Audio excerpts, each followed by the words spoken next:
Sculpture Alliance. Our April feature is focusing on the outdoor sculptures that were selected for the 2025 Confab at University of Alabama at Huntsville. And so that was such a wonderful event. The artworks are still up and on display, so we wanted to take this time to really highlight the 6 artists whose work was selected for that ongoing show. The benefit of outdoor sculpture is that it continues to be able to be seen, and you don't have to have a ticket or pay admission to go in. And so if you are in the area, please continue to check it out and go see it. Today, online panels, our group of Mid-South Sculpture Alliance, we use the online panels as a way to continue to extend our content, to be able to highlight the work that we do, and also to be able to broaden our outreach. And so this one, we constantly looking for other ways to be able to do that work, but I could not do this if it wasn't for the team of on the online panels committee. That is myself, Brian Massey, who's on the call with us. He's based in Arkansas. See a little wave. I don't know if it shows up on the YouTube channel. Good. Oh, nice. Thank you, Cassidy. And Cassidy Fry. The 3 of us team up and we're brainstorming all the different ways that we can continue to do this work for online panels. So if you have any suggestions for other types of information to feature, let us know. Other things that we're doing right now, and also thinking of Brian Massey. Hey, Brian, what's coming up in October? We have the MSA Confab coming October here at the University of Central Arkansas here in Conway. Yay! What dates are those? October 1st to the 3rd, 2026. Excellent. It's going to be so much fun. We had a great time in Huntsville, Alabama, and as Confab and the conference continue to move around our overall region, our next stop is going to be in Conway, Arkansas. And so please mark your calendars if it hasn't marked already, and know that that Confab is also going to come with another round of outdoor exhibition. And so keep your eye out for that call. And those of you in this window right now who are already selected, we'd love to see your work again in that grouping.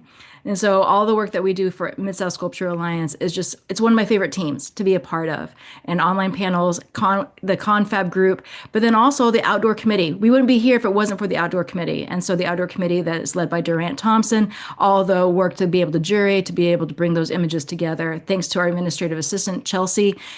It takes this whole team. And so if you're interested in being part of that team, we have spots on our committees that could also use additional support. If you would like to become part of that team, let us know, email, check our website, and we will definitely find a spot for you to be able to join us in all of the things we do. Before we start to hear from, we're going to hear from each of the artists whose work is being featured in Huntsville. Hey, Chris, Taylor, what is it that's going on down in Huntsville? What's the sculpture trail like that been? How long has it been running? What is some information about it that we should realize if we haven't been able to be there on site?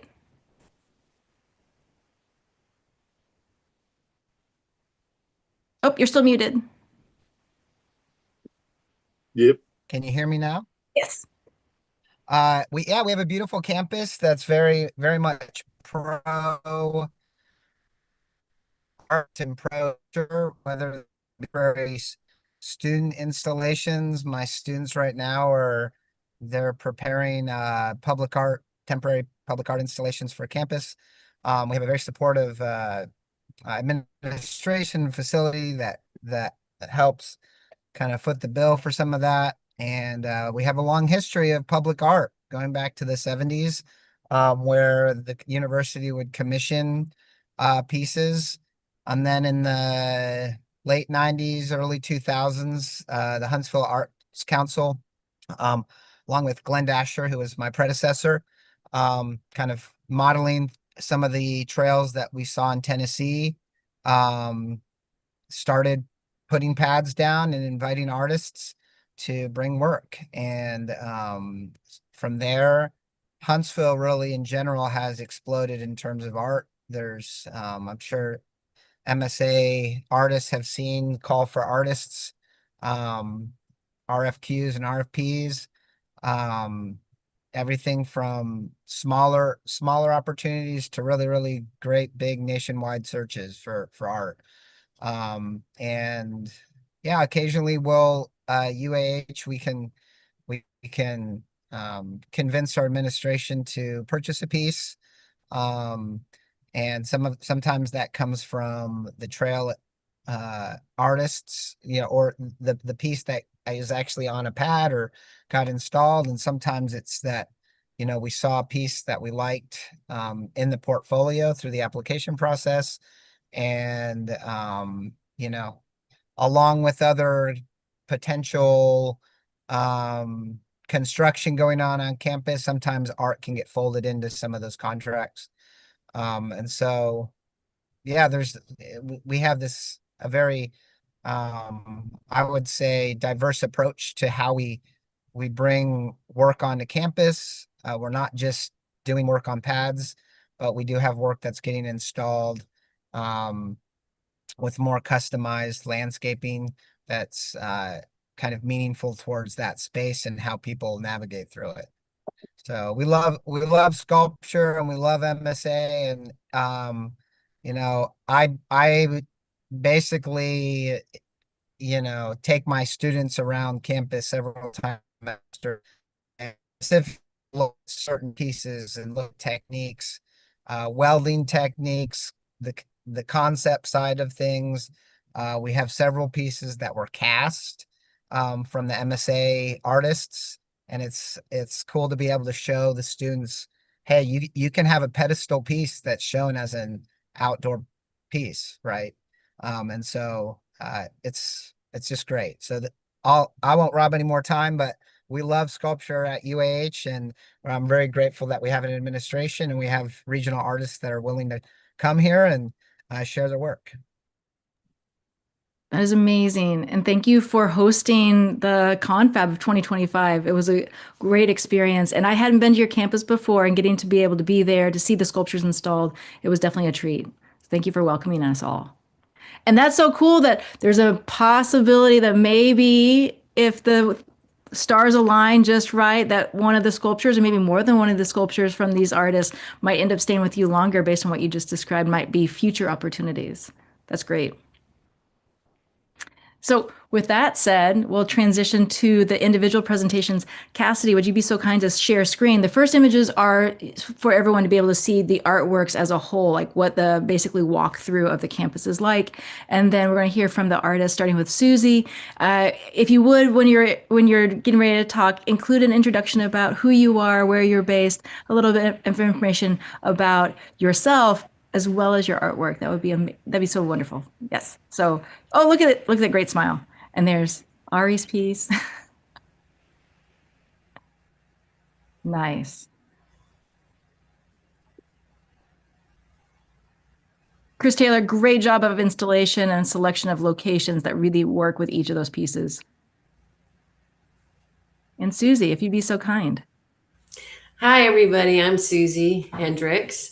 And yeah, I'm so grateful to be a part of this exhibition. And I want to thank MSA for offering all these opportunities, because this isn't the first time I've benefited from being a member.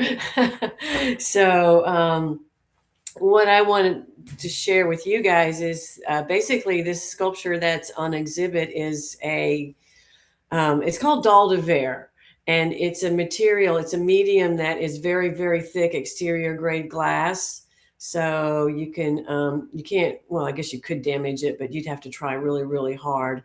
And so this piece here is called Gothic Bike Rack. It's part of my architectural reliquary series. So I have this entire series of sculptures that are based on different architectural components. So this one obviously is kind of a Gothic cathedral type situation. And it's also a bike rack for some reason. And that reason being, I just like the idea of having functional public art sometimes. And so those flying buttress wings on either side accommodate bicycles. It's not the most practical bike rack in the world, but it works. And it also keeps the sculpture from falling down, which is kind of appropriate. So, yeah. And then I started my presentation with other sculpture loans. And this one is in Hattiesburg, Mississippi. And this is called Mod TV Triptych. So it's part of the reliquary series as well. And that influence would be the 50s era, those funky television sets and shapes they had back then. And These I've been told resemble a little family of robots, and I liked it so much I made a second triptych that I have here in various places in my yard.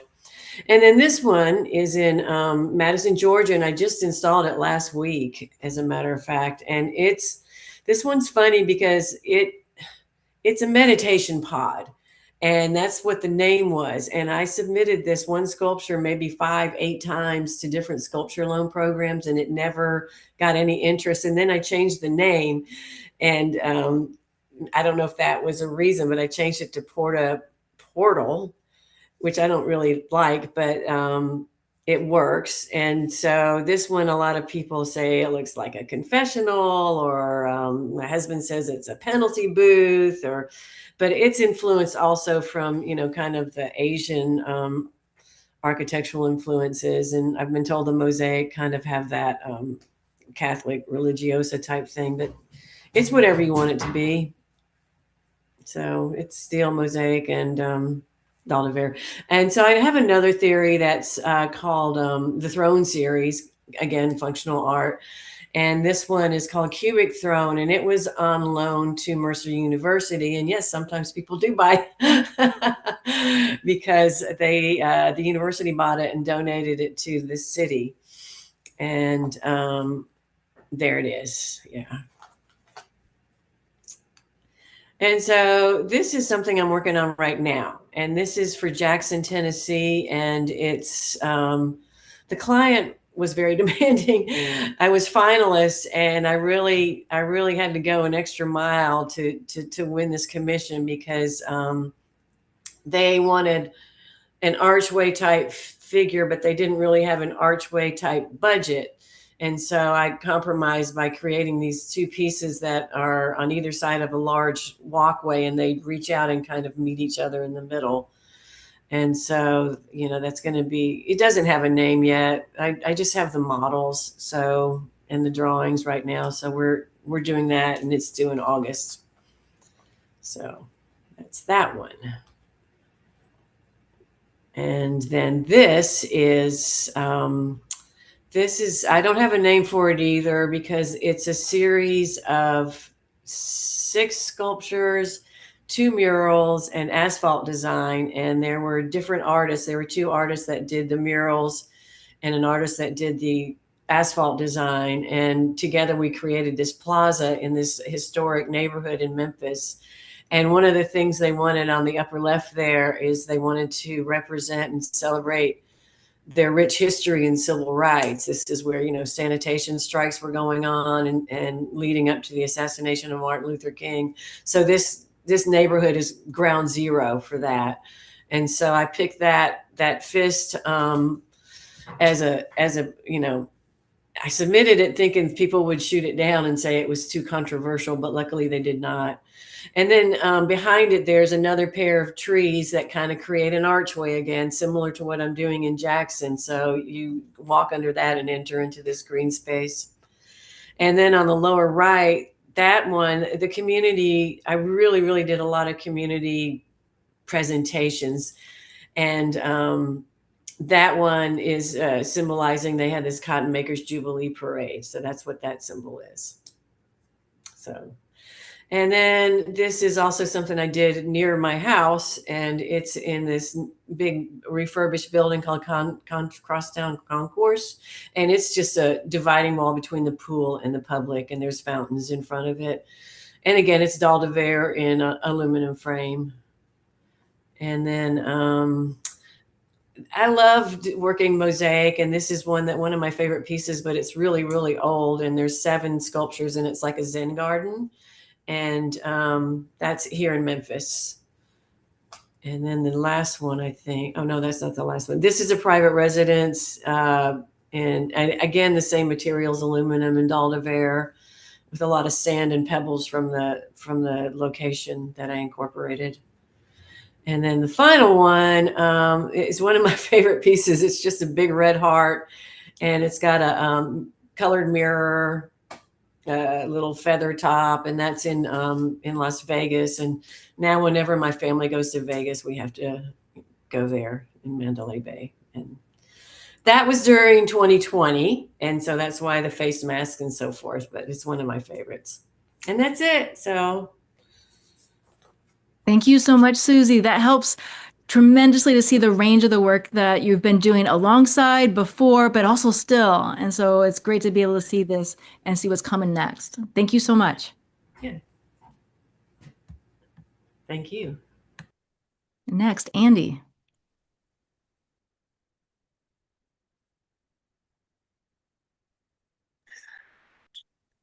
Hey, yeah, thanks. Thanks for having me. This is really cool to do. Let's see.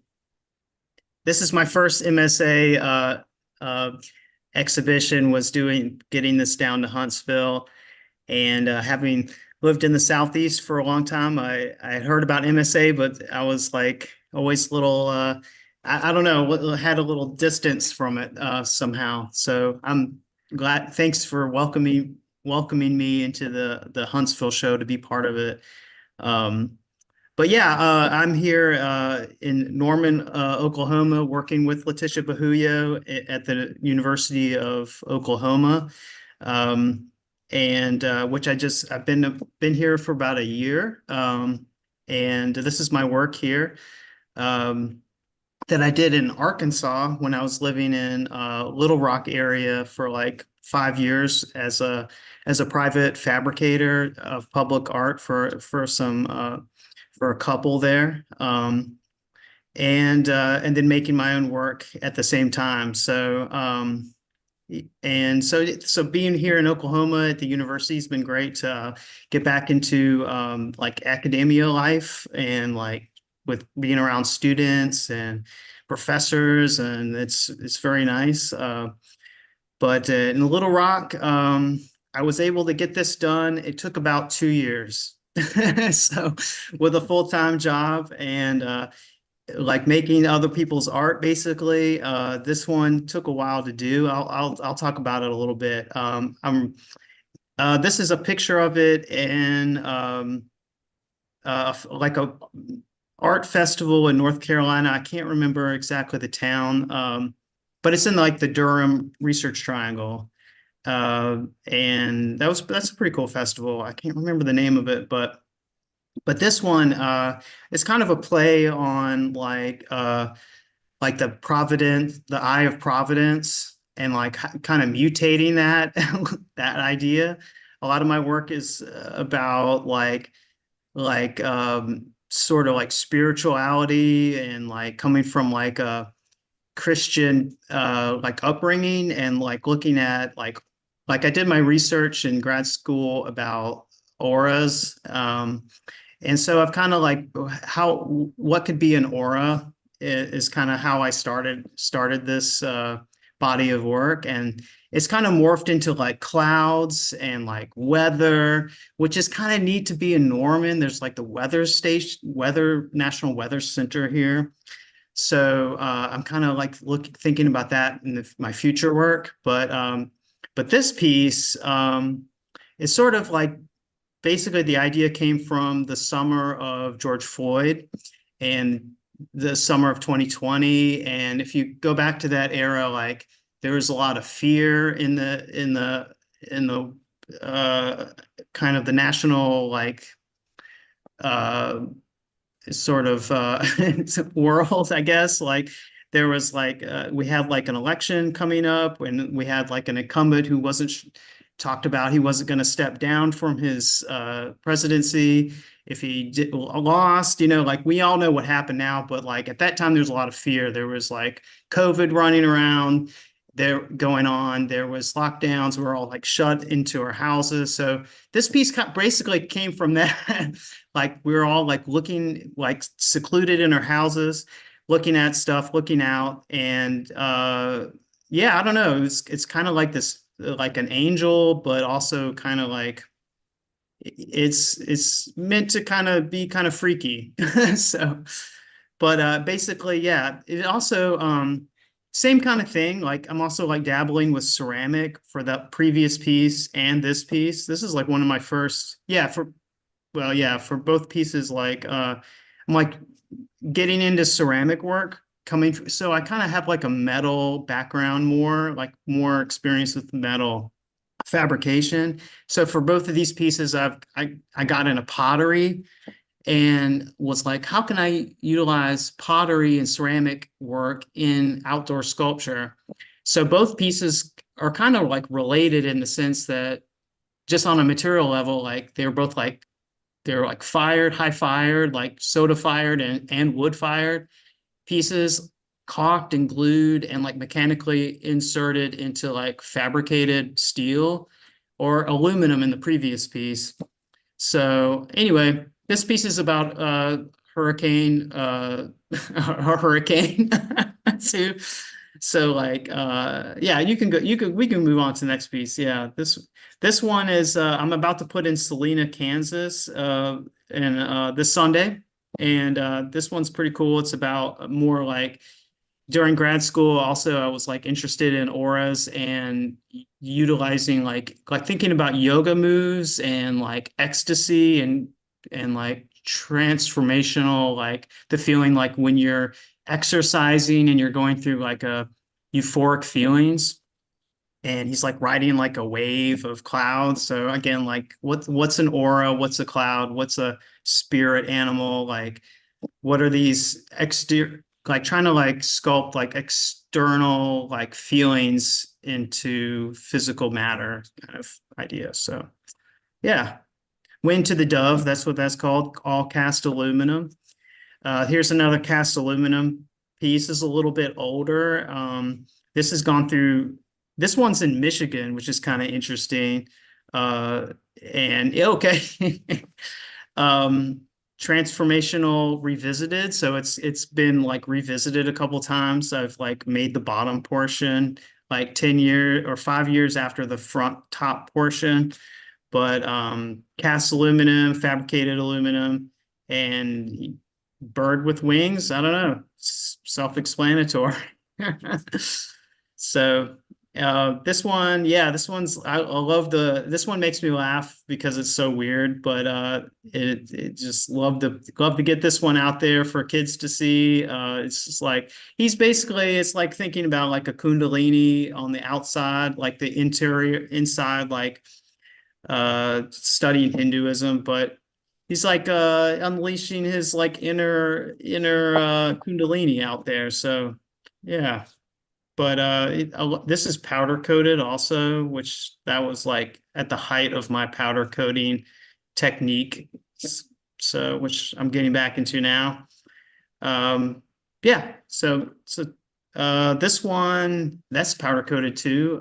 That's cast iron at the top, which I powder coated to look like bronze just to piss off all my cast iron friends. Just kidding.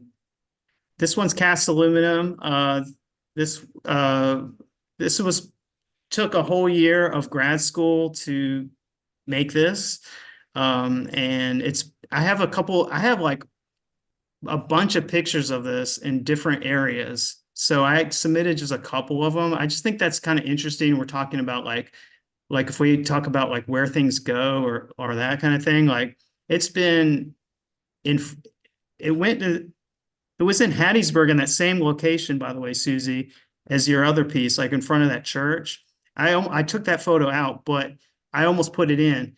And here it is in Hilton Head Island, which is like the most beautiful Hilton Head Island. Like, look at that. I mean, it's crazy. Great sculpture show there. But that one now lives in Mississippi. I was thankful for that finally sell a piece of artwork like that. Like I never thought that would happen, but that thing has been everywhere. It's been like in 8 shows, 9 I don't even know. It's like a huge list. So anyway, it's cool. That's like my one of my big hits, so to speak. But anyway, I guess that's it. Thanks for that. That was cool. Thank you so much, Andy, for sharing your work and sharing about the range of places that the pieces have shown up more than once and being able to stretch to your audience. And that's cool about the overlap between yours and Suzy's locations. And so making that connection too. Oh yeah, thank you. And Ari. Hi, I'm Ariana Berman. Thank you for having me and for the opportunity to share my work with you all. I'm a Kentucky-based artist. My work uses metal casting and fabrication to examine physical changes of confronting illness and healing. After going through serious health challenges, my practice started to shift and focus on recovery and transformation. My work centers on the body's reaction under stress, using surface and form to register damage, adaptation, and repair over time. So this piece, Resilience, that's in the exhibition now, this became one of the first pieces that I really was able to work on after recovering from a really tough battle with an illness that I had. And so this piece really allowed me to translate this trauma that I went through and kind of externalize it and really be able to pull this illness outside of myself and really examine it in a visceral way. And for me, that started to become a way to work through what happened and recover and use art as therapy. So this is the molding process. So that middle picture is really the pattern. So I use a carved core. So I use a core to start everything. I started to make a wreath shape and then use fabric and flowers. The fabric, I've always enjoyed how it looks like damaged skin or burned skin or skin that's trying to heal. And then flowers, I think, have this really impactful meaning of how they're able to grow and bring beauty even in, difficult environments, or flowers being able to grow through concrete, that even through tough times, you can still grow. So then I start with this core, and then I carve into it using just files and grinders. And then I'm able to make the rest of the mold around it. And then this is the piece on the left coming out in cast iron. And so I left some holes in it and was able to cast a separate part of bronze that I forged and TIG welded into the piece. And it was really about that moment of being able to heal and look back at it and seeing the kind of beauty in your scars. And then for me, I think outdoor public sculptures has always been where I really find a voice in my work. For me, it allows artwork to exist and be experienced within a space people inhabit daily. So the fact that people get to see it when they're just walking to Starbucks, I think is just a really big honor, and it's a privilege to be able to be part of someone's community. And I hope that my work aims to establish direct human connection and be able to be vulnerable and allow other people to tell their stories of their healing and their journeys.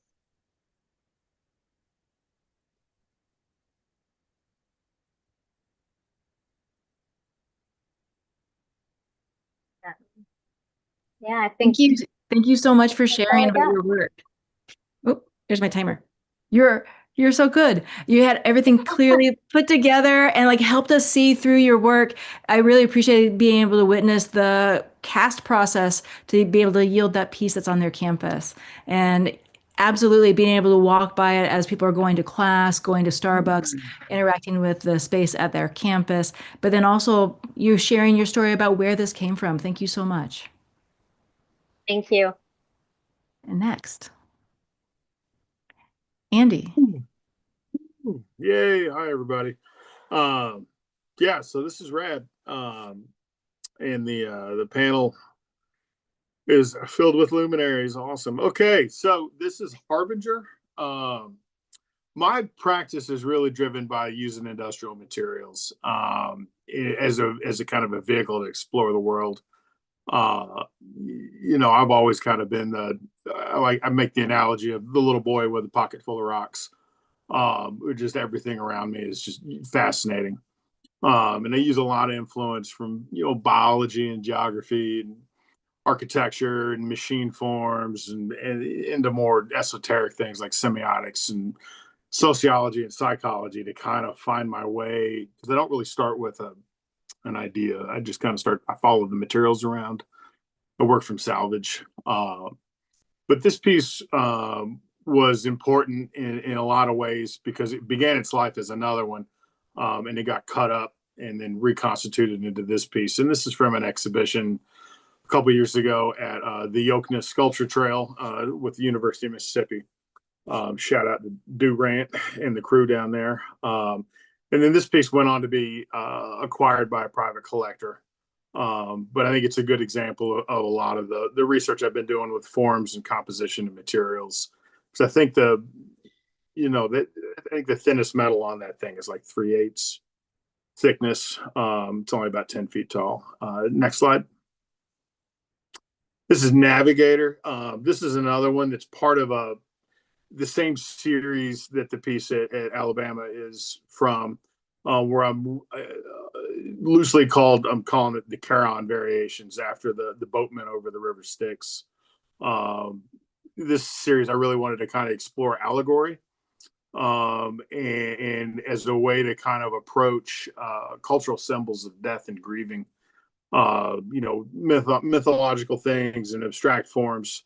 And so this is more about situating an individual, navigating, crisis and this and that, and finding your way through it and past it. And this is from an exhibition, a solo show in Chicago I had a couple years ago. And then this one's going to Appalachian State for the Rosen exhibition here in a couple of weeks. Next slide, please. This is Delphinium. This one is about 18 feet tall. It's currently in St. Joseph, Michigan, as part of the Krasel Art Center's outdoor program. Great group of folks up there.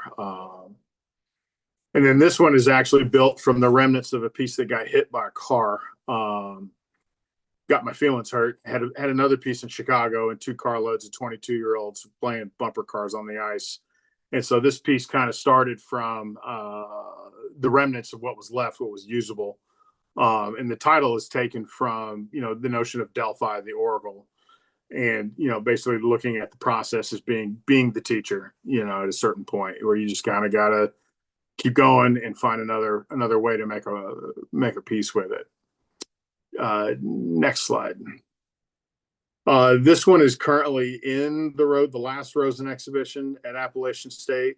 And this is also part of the Charon variations. I spent about 10 years working with Richard Hunt in Chicago, helping him execute his work. And so this piece is really drawn from the forms that you would find in like a flower arrangement or a bouquet, but more from the idea of like a wild meadow. With a lot of forms and just a lot of energy. And I built this while Richard was in decline for about 2.5 years. And so this was also kind of a fidget piece that I would work on in my comings and goings, just to kind of stress relief from watching your friend pass. This is Dewdrop Jubilee. This is from a solo show I had in Michigan last year. And this body of work is driven from looking at source material that's not rooted in material and thinking more about starting from a different inspiration. So this whole show is driven by the images of cast shadows that I've collected. And then from there, the shadows were developed into paintings, and then executed in 3 dimensions, in this case, in stainless steel. Slide. Wayfinder is another piece from this show, and there's an example of one of the paintings in the background. And just playing with different ideas about composition, space, landscape, and how those things can kind of come together to create new pathways to work, different aesthetics, things that are kind of allow me to change and grow over the course of time. Next slide. This is Corvus. Oh, sorry. This is the shitty image from my parking lot. This is the piece that's on the Alabama Huntsville campus at the moment. And Corvus is, as part of the Charon variations, we're looking at corvids, crows, and ravens, and their role as symbols, messengers, bits of supernatural intermediaries between the living and the dying. And so it's kind of an interesting way to get a little more literal in a form. Next slide. Okay, transit. This one is, I also worked for John Henry for about 10 years. This piece is about 40 feet long. It's in Governor State University in Illinois right now. And this is a limited series where I spent figuring out how to use all the technique that I'd mastered at John's to make my work. So, slide. Is that it? That's it. All right. Hope you enjoyed that. Definitely enjoyed, Andy. And where are you based? I'm in Central Kentucky. Excellent. And near Ariana, right? Yep. Yes, that's amazing. Art Nexus over in Kentucky. Thank you so much for sharing. And congratulations on Rosen ×2. This is like the fourth one now, but yeah. ×4? Wow. Yeah. Congratulations. They're good folks. They're good. They do a good program over there. That they do. And I really also appreciated, I didn't get to see your show about the shadow casting in person, but I did get to witness it on social media. So thank you for sharing how the piece is developed. Thank you. That was exciting. Thank you so much for sharing today and being part of it. And next, Aisling. Hello. My name is Aisling Millar McDonald, and I'm at UNF, the University of North Florida in Jacksonville, Florida. This is a picture of me growing up. I grew up in Dublin, Ireland, and some of the imagery that I grew up with is very important to me in the meaning and the visual imagery as it's carried through into my work. So these are the kind of areas that I grew up next to. The church was our local church in Phibsborough. We lived right next to the Glasnevin Cemetery, which has thousands of different gravestones. And this is just some of the imagery of my childhood that influences some of my sculpture. I was born in Dublin, but my father and all of his family is up in Belfast. So we split a lot of time between Dublin and Belfast, and a lot of the political influences definitely resonates in my work, and especially the piece that is in this exhibition. It could be the next slide. So these are just some past pieces that I made. I was kind of looking at so I call the first ones like my Fraggle houses. It's in ceramic, so I do both steel fabrication as well as ceramic work, but it's kind of exploring this connection to home. I moved over to America at 13, which was a very difficult age. So a lot of my pieces are trying to relate back to the idea of home or belonging. The larger ones down the bottom are about different cities, and I kind of explored this visually, flying buttresses and tympanums and different things like that within the work, and lots of different media. So all of these are ceramics, and in the next slide, you'll see some that's made out of wood, some that are cast iron, some that are steel, trying to combine a lot of these different visuals in different ways. But again, it's all related back to the imagery that I grew around. We can go to the next slide. So this is the sculpture that I have in the exhibition. It was my very first large piece that I made the first week of grad school. A studio mate told me that if I didn't make something, I was going to be put to work making something for the studio. So I'm like, well, I want to make something for myself.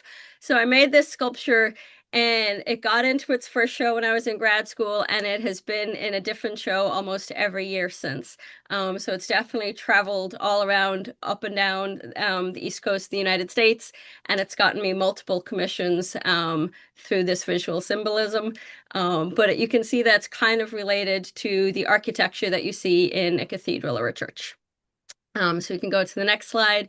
The one on the left is Beltane. That is named after a stone circle in Ireland. So there is the cast iron element at the top, which is a Celtic knotwork to symbolize that stone circle. And the colorant is from where the sun sets down on the Beltane central rock. The other one's called three-hand reel. I used to do a lot of Irish dancing, and one of the dances is called a three-hand reel, where there's 3 different dancers, and they're all interconnected. No one dancer is a primary dancer. So this is my sculpture in relation to searching about that part of me. So we can go to the next slide. This is interwoven. There's 3 different forms, and each form represents a different time period of Irish iconography. So the smallest one is the same type of images and symbolism that you would find at Newgrange, the Neolithic artwork in Ireland, and it didn't spread very far. So that's the smallest little one. Then the middle-sized one is the imagery that you find in insular manuscripts that kind of spread throughout Europe, the Book of Kells, things like that. And the larger one is more of the contemporary imagery that you find on jewelry, on tattoos. It's spread globally. So that one is the larger form, kind of symbolizing how far this iconography is spread. This one is continuance. So this one, I think, up until recently was the largest time-wise sculpture. It kind of lived at ECU, where I went to grad school for quite a while. There was a bird living in it for a period of time, so I couldn't work on it. But this is about continuing to work. It's kind of inspired by 2 stacked stones. The stones kind of, the standing stones in Ireland kind of help shape the communities around them, and the communities around them kind of develop these legends, and it's this dialogue back and forth. So this is also connecting to that, and there's another stone circle kind of in that center part of it. We can go to the next one.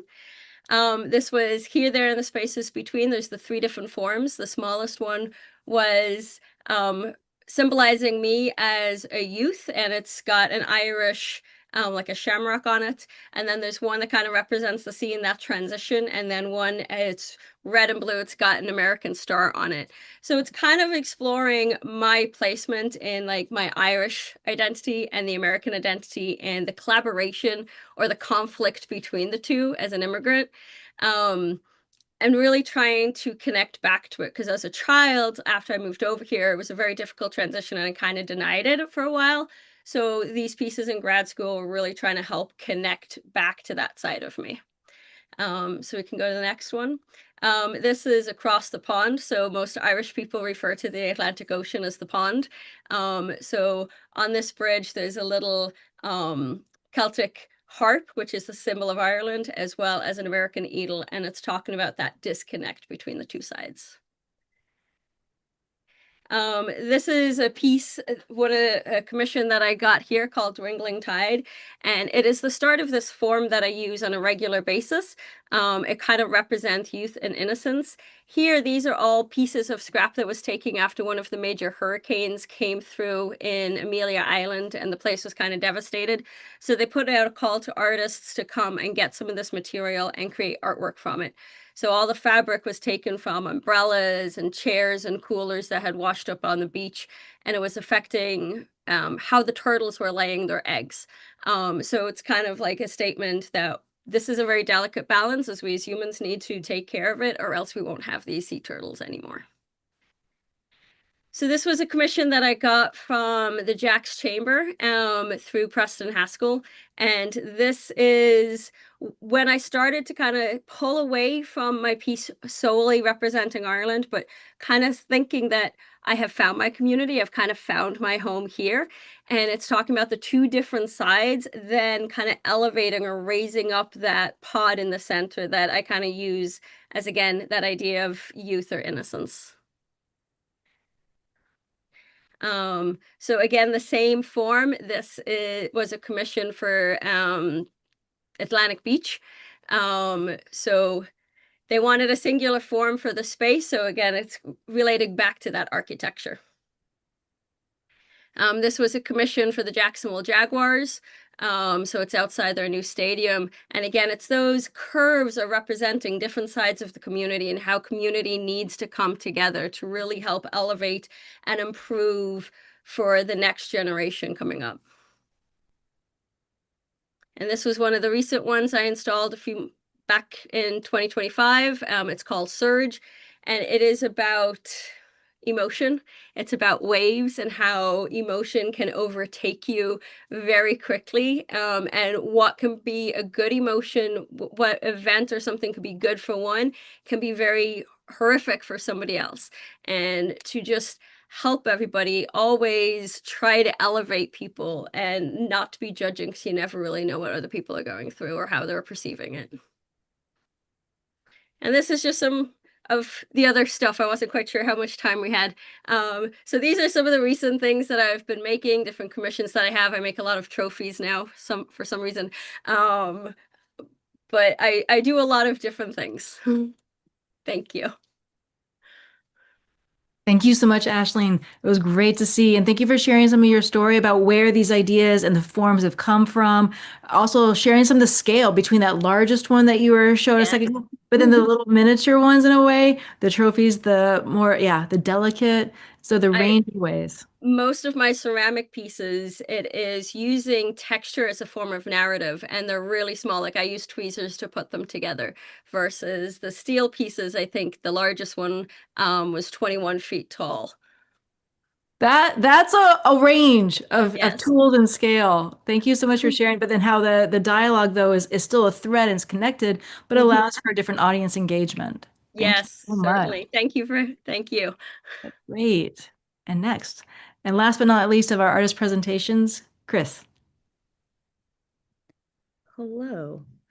I'm Christyn Overstake. I'm currently Associate Professor of Art at East Central University here in Ada, Oklahoma. I want to thank the Online Panels Committee for putting this opportunity together for us. Thank you, Letitia and Brian. Thank you, Cassidy, for all of the work that y'all have put into putting this whole thing together. And thank you, Chris Taylor, for facilitating this exhibition and this opportunity for all of us. I'm super grateful to be part of all of it. So I personally work in series. I have multiple ongoing series that operate simultaneously. I'm just going to briefly note on the series that's associated with the piece that's currently up in Huntsville. That is the Biomechanical Evolution series. So this series started with the idea of infinite potentiality. I'm interested in this idea as it comes from natural systems. At every point of origin, there are infinite possible directions of trajectory, and there's a lens of infinite variations, an idea that anything could happen from that singular point of origin within a biological system. And the striving of a biological, you can go back to the previous slide, hold up, we're not there yet. Thank you. And biological systems strive for variation. And as variation increases across generations, complexity increases, which helps create stability.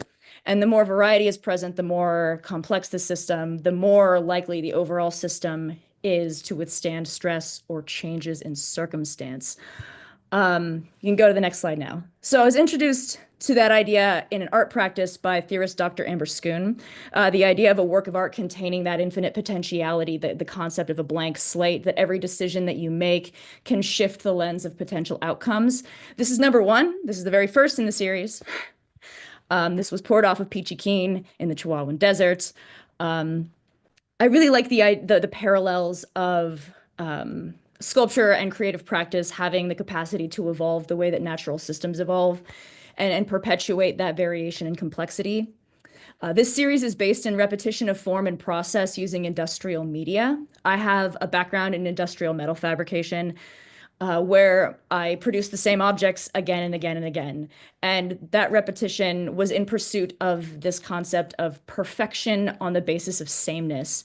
So every repetition of process produces an identical outcome. And I'm interested in the intersection of biological and artistic evolution with that industrial labor process. Anyway, so this series started in 2013. It includes cast iron and bronze. The original forms were loosely based on spinal columns. And I was connecting those to the idea of the degradation or sacrifice of the body to labor. And you can go to the next slide. And that is expanded to kind of spheres and halos and other forms that I think of as my form lineages. And so I began fabricating around those larger castings mostly from a place of play and exploration in composition and form. Play is incredibly important to my creative practice. And you can go to the next one. I also started fabricating just abstractions of my abstraction. So there's no cast objects here. It is purely fabricated aluminum. This one's about to come down actually, like next week. I'm doing a switcheroo, so this piece is going to go someplace else. I don't know, but there's another piece going up in exactly this same pad. So most of my larger works are cannibals to some extent. Somewhere in evolutionary systems, there are dead ends. And those things that dead end become consumed, and the more successful components of them live on in future iterations and evolutions. So you can go to the next slide. My castings are produced using subtractive sand molds. So there are no originals, there are no patterns. I start with blanks of sand and I carved directly into the sand. This work is vaguely rules-based.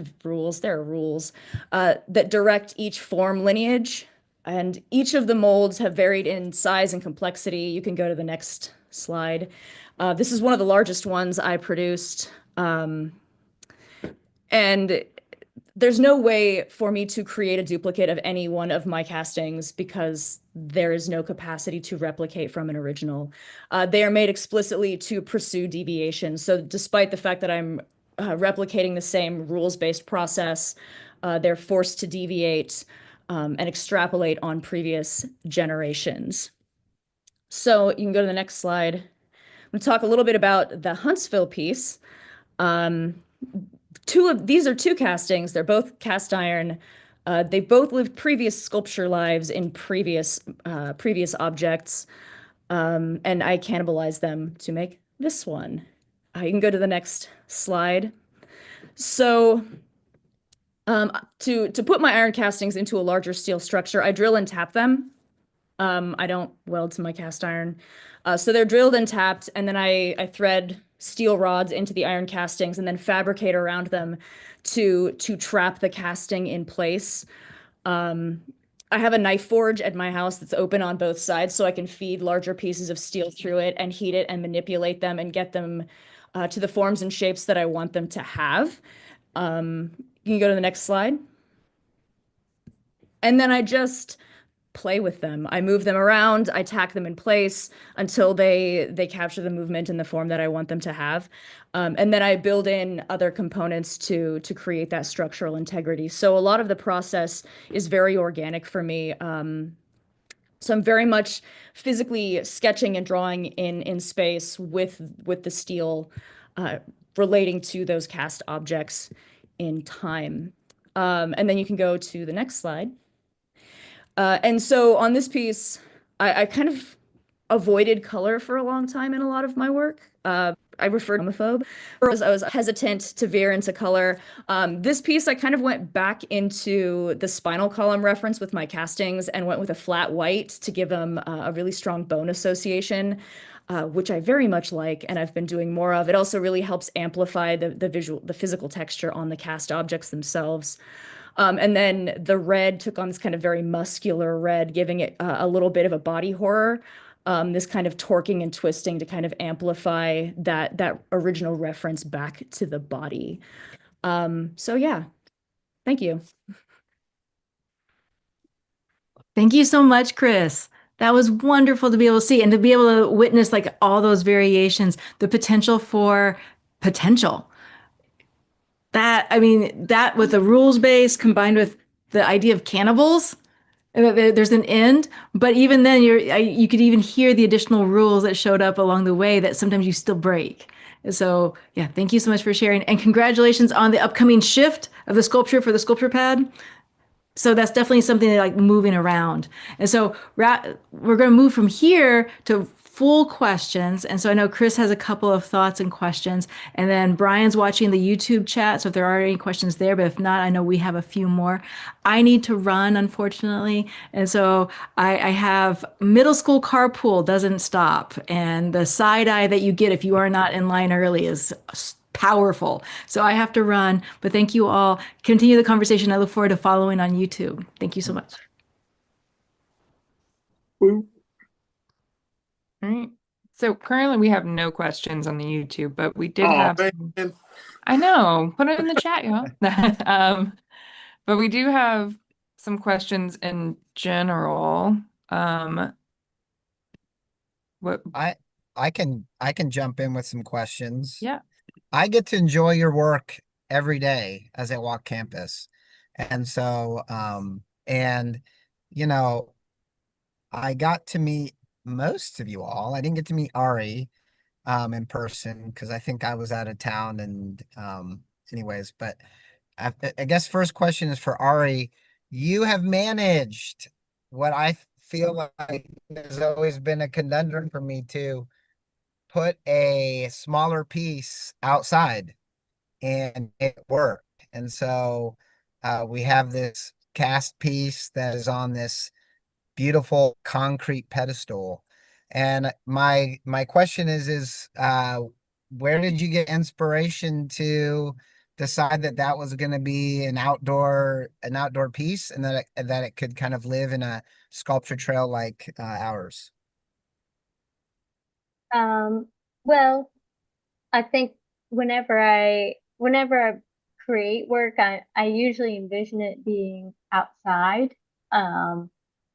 But this one in particular was more the fact that when I left undergrad, my mom wouldn't let me keep it in her garage anymore. So I was like, well, I have to get it out, and there's no gallery that really would want something, that big being there. And then it is, quite on the cusp of being a little bit too small for outdoor pieces. But I think it has that lift to it has a real presence that kind of brings the form up.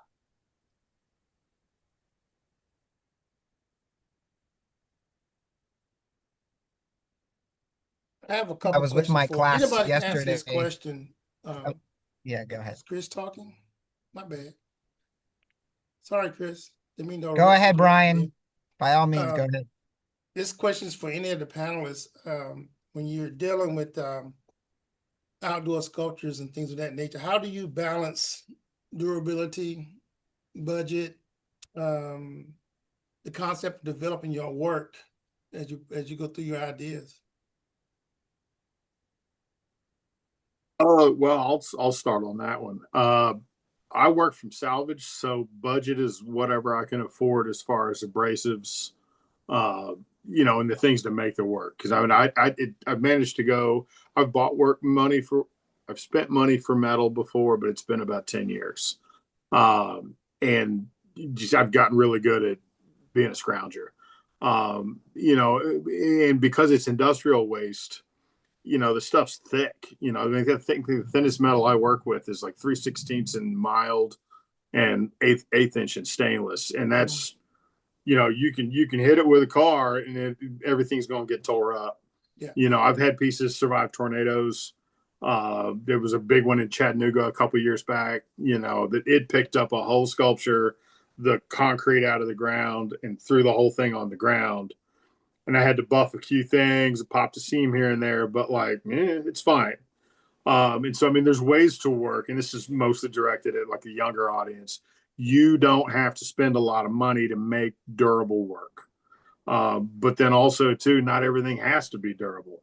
Managed decay is a viable way of working. Now you got to find somebody that's going to let you do it, find the right venue for it. But you can do. That's the kind of the beauty of it is it's you can whatever they'll let you get away with is on the table as far as like work goes, ways of working, materials you want to work with. I've seen people put like fiberglass resin over paper mache and stick it in an outdoor show before, right? And it's fine for a year. You get your images and go on. But you can build durable stuff. And steel's ubiquitous. It's you can pick it up on the side of the road. That's just like the beauty of it is it's everywhere. Anybody else want to chime in on that? Thanks, AJ. So for me, Most of the larger scale works that I do are either commissions or I've gotten grants for them. So part of that is rolled into the budget before I even kind of begin on the project. So it makes it a little bit easier knowing that there's already money allocated or put aside for that project. I've not worked with recycled materials in quite a while other than cast iron pieces. But so you just kind of budget it out, especially working with steel. And, depending, for me, the hardest part is thinking of the surface treatment when I'm working with steel. So if it's a permanent commission that I'm doing and I know it's not going to be moved around much, I usually use card paint because it keeps the color a lot better, but it's hugely expensive. So on the temporary pieces that I'm traveling around the country every year or two, I'm usually using like an enamel paint. And some of them I'm going to do powder coating. They're kind of like the semi ones that are installed for like 5 or 6 years, or they're a commission, but not a huge commission, because they still get damaged. If you damage a powder coating, you have to get it all off and repowder coat it. So for me, the main budget, it's not necessarily in the material, but it's thinking of the surface treatment and the longevity of that surface treatment.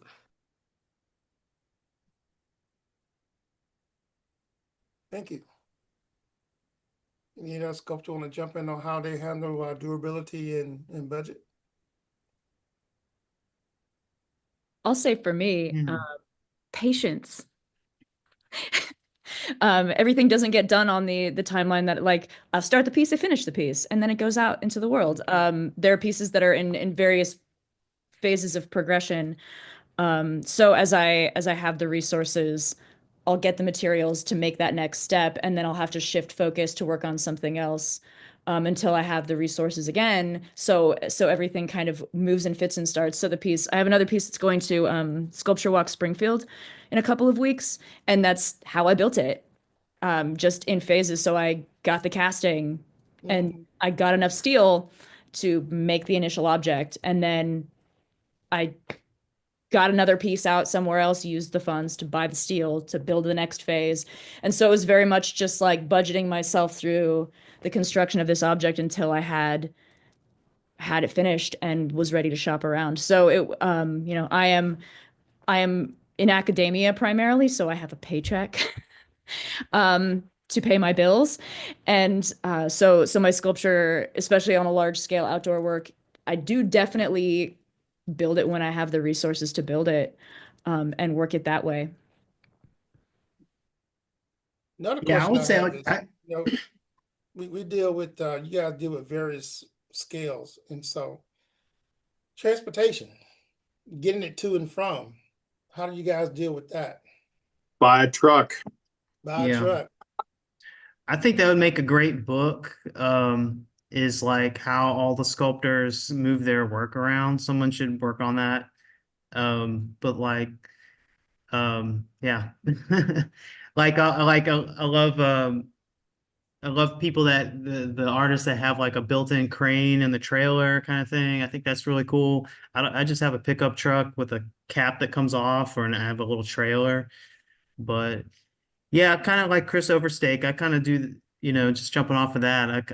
Personally, I just like know that I got, an honorarium. This piece like won some honorarium, so I've like built up a little bit of cash for the next sculpture, the material, and then it's not really like I never get commissions. Like it's like I never sell work. Like it's just honorariums. That's what I do.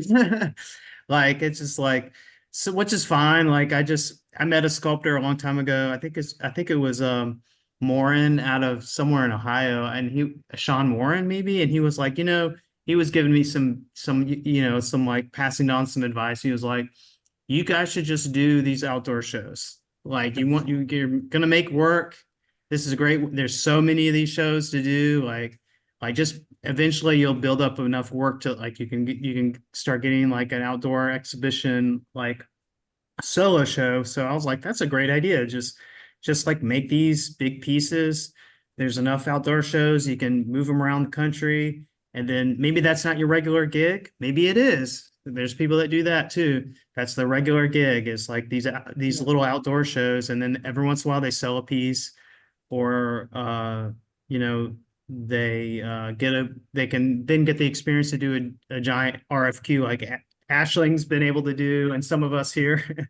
So I don't know. Yeah. But there's a as question far in as the chat for you, Andy. Suzy was asking, the size of the ceramic piece of the sculpture and how big is your kiln? oh, is that in the chat? Oh, okay. I didn't see it. That thing is Yeah, I was just wondering, is that one big piece or is it several smaller ceramic pieces? And there's like one that looks like a bell or a beehive. That's the one in Huntsville. yeah, that one. It's like excuse me. How big is it? It fit inside it's like 20 inches by like 30 inches, and it basically, I maxed out the kiln that I had access to at the time. It's one big piece that Wow. I took a mold off of that, off of a oil clay, like old school style. Took a Okay. giant plaster mold, made a Uh-huh. press casting out of ceramic, Yeah. transported it to the Ozark Mountains, and thanks for asking about this, by the way. That's very impressive. Transported it Bisqueware all the way to an Onagama kiln in Ozark Mountains called the Onagama kiln of retired professor Stephen Driver, who's like this awesome Okay. he's this awesome potter sculptor guy in Okay. the middle of nowhere. And he would not, I showed up with this pretty big sculpture, and he was just like, that takes up a quarter of my whole Onagama, and he wouldn't, gave me hell about it. But anyway, so then talk about transporting work. I'm transporting this giant ceramic wood-fired sculpture around in a truck. Like, I'm crazy. That's just stupid. So don't do that. Okay, I won't. They're very impressive. Anyway, but yeah, I lined the whole thing with like great stuff inside of it too. In case it broke, it would like hold it together. But Okay. no, I'm not never doing that again. Okay. This Fabulous. next question was sort of touched on, but what advice would you give to up and coming students who want to pursue outdoor public work? Oh man, that's a good one. One of the things, I mean, Christyn and I both have, and I think Ari too a little bit, have worked in industry that's specific to our medium. And so I think, if you can find a place, if you want to do fabricated metal, one of the best places, either that or your local community college, the vocational programs, just to get some expertise in shopcraft practice, like we were touching on logistics earlier. Because once you start, like my big red piece is about 8,000 pounds. It's 7 big pieces. I had to hire a 100-ton crane to reach the site. And I learned all of that stuff in industry. And then then that led to me when I got my first job working for John Henry. And that was and that's another aspect of this. For those of you that are in areas where you can go and apprentice, work with another artist, that's an invaluable, also it's an insight.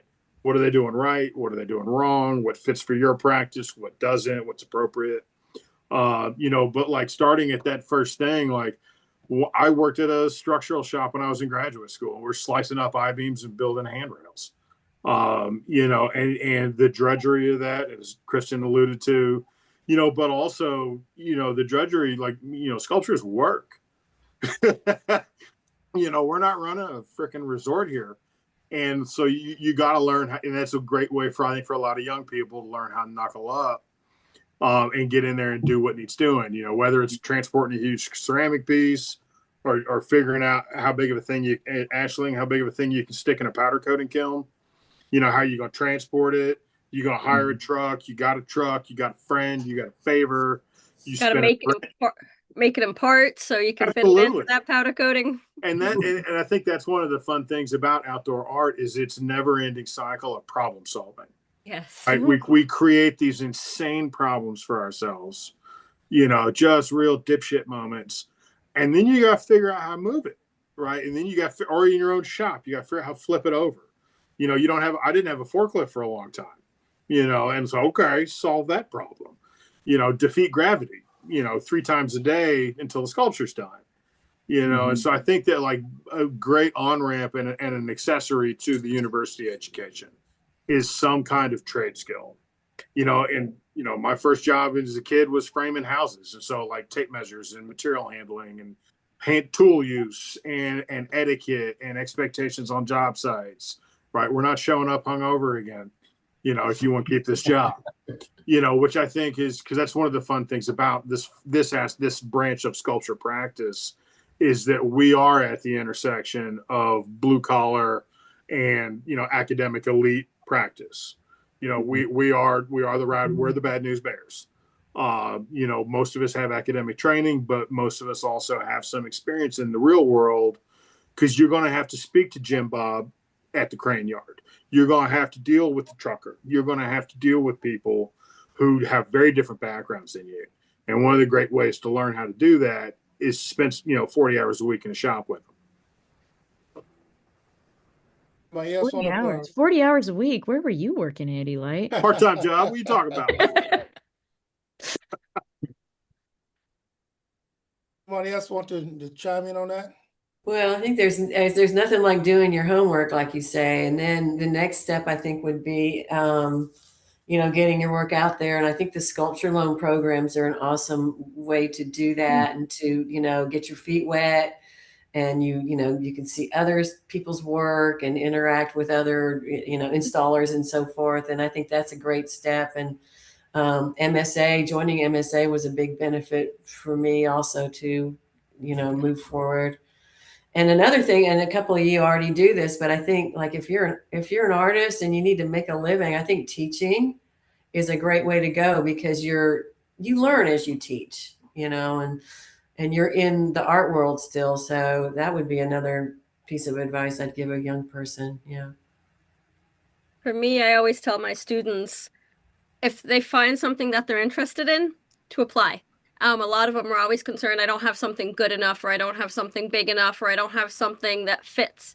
And I tell them, no matter what, if you're allowed to submit 3 things, you need to submit 3 things. Let the judges be the decider factor on that. Because if you don't submit, it's an automatic no. But if you do submit, there's a possible yes.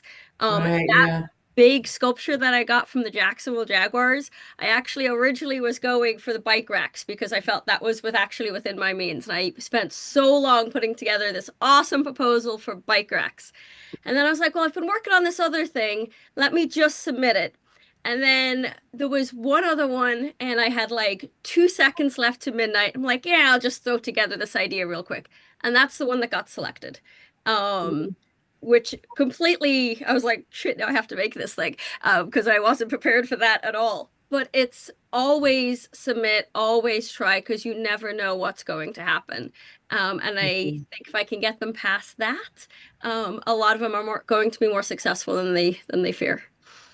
And that will also teach you to have thick skin, because the more you apply, the more no's you're going to get, but you'll get a few yeses. And if you apply 10 times, you only need a couple of yeses. And, you got to learn how to have that thick skin when you get those no's, because they'll come. I also tell them to just completely forget that they even applied. Once they hit submit, exactly, then forget about it until you get the letter, and not take it personal at all. Yeah. No, start working on the next one. I had one piece one time I submitted to 4 different outdoor shows, thinking, maybe one show. Got into all 4 shows. Yeah, now it's time to make some phone calls. No, actually I ended up doing four the same pieces to get them all in. Oh, so, wow. That's awesome. Congratulations. Yeah, it was crazy. But as sculptors, I think what's important is we do these tours and these public works, how much, some of you I have not met before, some I do know. There's a certain camaraderie amongst sculptors that other artists don't really have. At least I think so in the sculpture world, because, we go to SLOS and we help each other, we work with each other, or Kentucky, whatever it may be. And I always see that I think I only met one sculptor in my life that was not cooperative as far as being a team person. But for the most part, um, it's important to have that camaraderie. And so can some of you guys expound upon that, how important that is to your work? Oh yeah. I mean, I'm almost 25 years deep in this, and I've shown in, I don't know, like 23 states now, I think. And I've got friends everywhere I've stopped, and I've made, I've got couches. I've had many people, let me know you're coming. We'll get there and mattress out, and I've had vehicle breakdowns. I mean, we talk about logistics. My old truck, I put 270,000 miles on it. New motor, new clutch, new front end, new brakes, blah, blah, blah, tail lights to make the stadies happy. But like I had that truck caused me a lot of problems. And when the motor finally died, like I had to park the thing and put out a distress flare for somebody to come pick my trailer up. And shout out James Vanderpool, you're the fucking man. But I mean that kind of stuff. And then like, because it's gonna come around. It's gonna be your turn to be the hero. You're gonna get your turn if you stay in this business. And where somebody's going to be in a bad way or somebody's going to be a good way, right? Celebratory journey. Right? Hey, man, we're rocking and rolling. I'm doing a 3-stop run and I'm going across the country. Last year I took a piece to Texas and like I managed to stop along the way and visit a lot of friends in different states, and touch those relationships. Because that's also, too, we spend all our time by ourselves in the studio. And for my academics, right? You want that, the free time you got, you don't want to be answering questions, leave me alone for a little while. And then so you can go out and have those relationships, it's going to leave the kids at home kind of thing. And so, I mean, I think that's the nature of the business. I think it lends itself because I didn't get to where I'm at by myself. You know what I'm saying? Like, I mean, I had a lot of people help me along the way, and I try to repay that back into the universe, when I can, because, doors start shut on you. It's hard to make art by yourself. As I look at the clock, we're got about 12 minutes left. But, I think it's important to also not only, create those relationships, but even I found that over the years, it's good to establish a good rapport and relationship with your people you get materials from. If they know you and you keep going back and forth, get to a point they understand what you want, what you need. I have a guy that's in Little Rock that I can always call for my steel needs. And he's always there to, really just, support that. He may not understand what I do all the time, but yet he's always there. So I think it's important to create that kind of relationship amongst our vendors, because once they know your creative style, they try to keep things in stock for you. Yeah, and same thing with people that bring you scrap. Hey man, like I got this pile of crap. Like, is any of this good for you? And like it's junk for them, and you roll up and you're like, ooh, maybe it's a pile of aluminum you can melt down. Yeah, maybe it's some sheet steel, maybe it's some I-beams. Who knows? Just yesterday, I received 3 4x8 sheets of expanded metal from a guy who's moving his shop. He don't want to take it with him. I'm like, exactly. I'll take it. Oh yeah, whatever you give me, I'll take it. I'll put some use to it and do that. Make a barbecue. It's unfortunately, cool. 2 of our scrap yards have shut down. The city decided to close them out and clean them up. So it's getting harder and harder to find those materials. So how do you guys deal with that? Well, I was gonna say I completely agree, Brian. Like I go to the same steel shop every single time since I moved to Oklahoma, and I live an hour away from where I teach, so my shop is at home. And I will drive the hour down here to get steel from these guys because they've always done right by me. They hold things for me. They've let me come back. They don't let anybody back in the back. And they're like, yeah, come back. Come, what do you need? Come find what you need. And they've been nothing but supportive and helpful. And they'll call me up when they like, oh, do your students need stuff? We can give you extra stuff for your students. Or you're going to do outdoor stuff with them again? Like, they've been incredibly supportive of me and of my students. And I think that building and maintaining those relationships is so important. I don't know. And it helps me feel connected to my community. Yeah. And back to what you were saying before, like, I don't think any of us could do this alone. Like the community is what helps make all of this possible. And I think, especially as you start working on a larger scale, or if you work in casting, in any capacity, like it is an inherently collaborative activity, and you need have those people around. And even just to have, like, living in Oklahoma, having more sculptors moving to Oklahoma, having people that I can connect with and talk to and meet up with it's been incredibly helpful, and also just really inspiring to be around other people that make incredible work. So, yeah. Yeah, I need to give a shout out to Ari, because love you, miss you, baby. I'm glad you're doing well.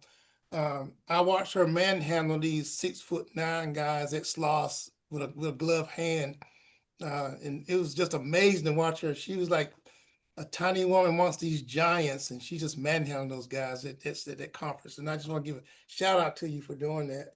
It was beautiful. It's beautiful. Oh, thank you. Much love. Appreciate it. Cassidy, you have anything else you want to go in before we try to wrap this up? Before we try to wrap this up, I did want to ask one more question that kind of leads into ending and then leads into possible upcoming calls. So what drew you all to apply to this outdoor exhibition specifically? Because my goal is to get my work in front of as many people as possible, and ain't nobody in Huntsville seen my work yet. So I figure it's a good chance for them to do that. And thanks to MSA for doing these kind of shows. I mean, I've been involved since John Henry was still in the thick of things, and that was one of the things that was great with him, was providing these opportunities. And so it's great to see so many people participate and being involved. Cool. Yeah, I think for me it was like I knew that, this is a thing probably for people who are juggling a lot of outdoor shows, but I knew I had this opportunity in Huntsville. I knew I had some pieces coming out of an exhibition in Tennessee, and it was kind of in the area, and like things were lining up. You got to kind of, so I don't just apply to everything. You got to kind of like look at an upcoming show and see like what can kind of work. I'm going to be in that side of the country at that time. That can kind of work. What is the honorarium and going to work with sort of the travel distance? That's another factor. I'm sure all y'all know about that. The radius around your, where you're living, your studio, and then like that $1,000 or whatever the honorarium isn't going to cut it if it's like so far away. So it's just got to be like the perfect situation. And Huntsville was like, I was like, okay, I can swing. I'm going to be coming out of Knoxville. I know that again, same thing with Andy. I knew like, wow, I haven't been to Huntsville, Alabama. I've heard some good things about it. So that would be a wild piece. That piece is kind of crazy. So I was like, that would be fun to put down there. So anyway, appreciate it. I hope they like it. So for me, so I live in Florida and I teach full-time here at UNF, and I also have 2 little kids. So scheduling is very important for me. And I don't get to participate in a lot of conferences. I've been doing cast iron now for 20 years and I've never been to Sloss, because there's always other commitments going on. So this was kind of a way for me to stay connected with MSA. When I was in grad school, Hannah Brown brought us to all the conferences and everything. And I wish I had more of that. And entering this show, yes, it fit into my schedule. And yes, the honorarium mostly covered the gas from Florida. But it was more of just keeping a little tie or a little hand into some areas while my kids are so young that I can't get it into as much as I would like to. Awesome. Thank you all. And thank you again for joining us and spending this hour and a half with us online here. Brian, do you want to talk about or remind them of the upcoming confab and a call to look out for more? Upcoming confab is going to be here in Conway, Arkansas, the University of Arkansas, October the 1st to the 3rd. Some calls are going out. Matter of fact, we are meeting this evening to work out the panels and panel discussions, and I'm meeting the Public Art Committee on Friday to talk about having them jury the show for the outdoor pieces. We have 5 concrete pads in our art alley that can support some good sculptures. So I'm looking forward to getting that done. It's exciting around when I mentioned the MSA because the associate dean's involved, the dean's excited, the provost is excited, the president's excited. I said, if you guys are so excited, I need some money and doing that. But we're looking forward to have the confab here at the Wingate Center for Fine and Performing Arts. I think it's going to be a great conference, confab. Yeah. So keep an eye out for those calls upcoming. There will be outdoor, indoor, and so on. So, but thank you all again for joining, and we appreciate your time. So. Woo, Yeah. thanks, Alice. Thank you. Thanks, Dale. Yeah, thanks for putting this together. Awesome job. Yeah. Thank you Good to for meet you having me. guys. Hell Yeah, yeah. nice Hi meeting everybody. Ashley, Chris, Brian, Bye. Andy, Suzy, See you. Ariana, Cassidy. I Really? ended the stream, y'all, so you can be Busy? candid now. Uh, Just kidding.